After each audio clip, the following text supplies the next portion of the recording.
be a GPS, get pretty specific in your rules this year, so they know exactly what you expect. So if you can hear me, raise your hand. I suggest that you have a class president and vice president. So if you can write that in your notes.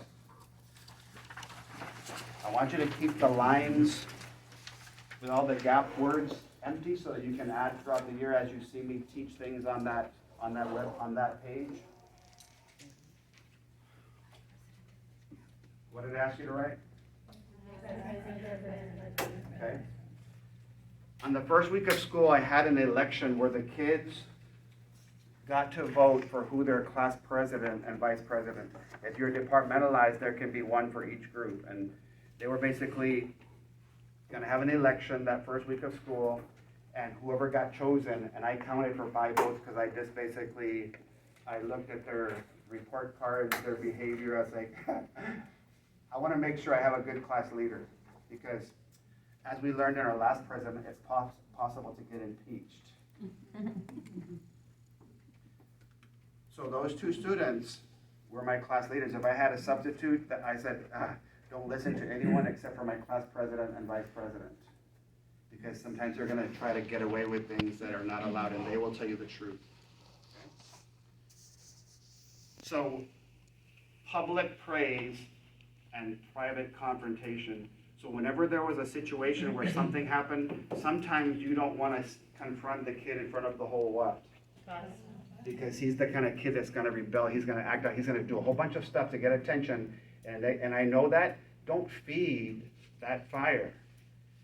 Take him outside, and guess who comes with me out there?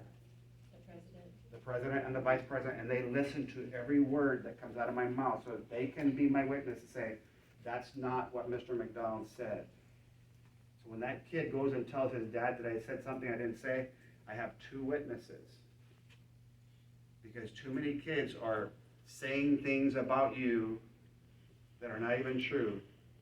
And it's very discouraging to be the teacher you are and still have kids who are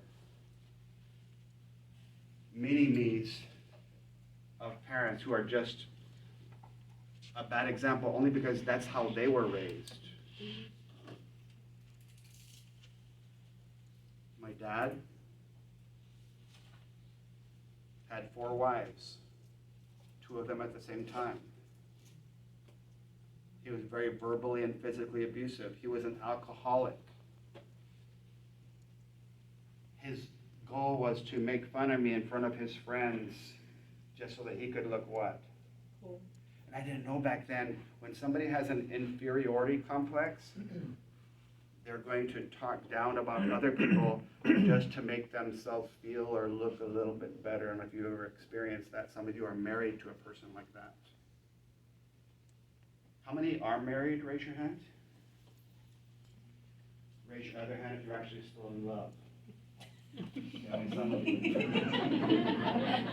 How many have been married for less than 5 years? How many years? Going on 1. 1. 2.5. All right. What is your name? Irma. Irma. Give me your left hand, please. This happened. About how long ago? The proposal part? 3 years ago. He took that long to. I was doing some quick math there. Irma, you're my world. The reason that I exist is just to serve you. When you come home, I've heard that teaching is stressful. Is that true? You'll never do another load of laundry in your life. No more doing meals or washing dishes. I'll take care of that. I have a friend, Fabio. He gives really great massages. I bet you're going to be stressed out. And because we're all good at lying,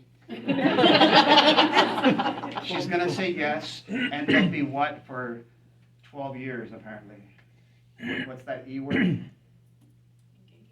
Engaged. Sir, for the same reason that kids are not engaged in your classroom, we're not engaged in our marriage.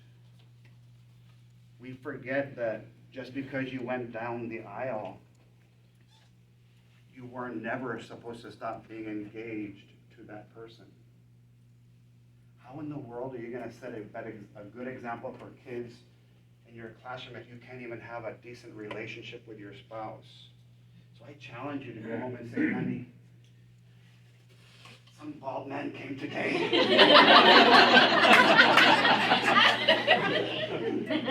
And asked me if I could ask you if we could be engaged again. I want to connect with you again emotionally and mentally.